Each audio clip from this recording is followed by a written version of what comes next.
New stablecoin bill draft introduced in the U.S. House of Representatives. Members of the U.S. House of Representatives are taking another crack at creating a comprehensive regulatory framework for stablecoins like USDC and Tether. The House of Financial Services Committees released a new discussion draft bill with no official notice on Saturday, in apparent anticipation of a hearing on the topic on Wednesday by the committee's new panel focused on digital assets and financial technology. Here are highlights of what the draft bill would do if it becomes law. Put the Federal Reserve in charge of non-bank stablecoins. The U.S. Central Bank would approve and regulate non-bank companies like Circle and Tether that currently issue or want to issue their own stablecoins in the U.S. credit unions, and banks that want to issue their own stablecoins could do so with the approval of the main financial regulator they fall under. Failure to register would be punishable by up to 5 years in prison and $1 million fine. Any issuer that wants to do business in the U.S., regardless of where the company is based, would need to register. A temporary ban on new stablecoins without fiat backing. The new draft bill includes a 2-year ban on stablecoins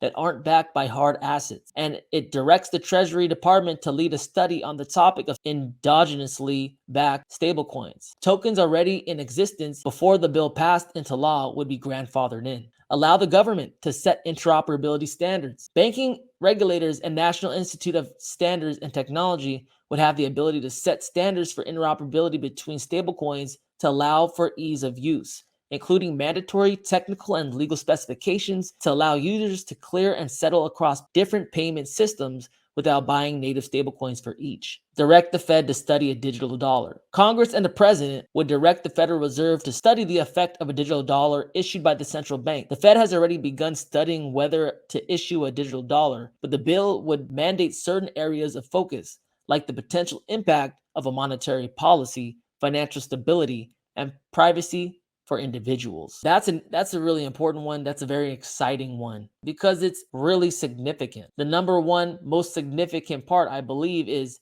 put the Federal Reserve in charge of non-bank stable coins. It's basically like nationalizing Tether and Circle. It's going to become a piece of infrastructure to issue stablecoin. Kind of bypasses the banks, to be honest. They are coming out with their Fed Now payment system, like in July of this year.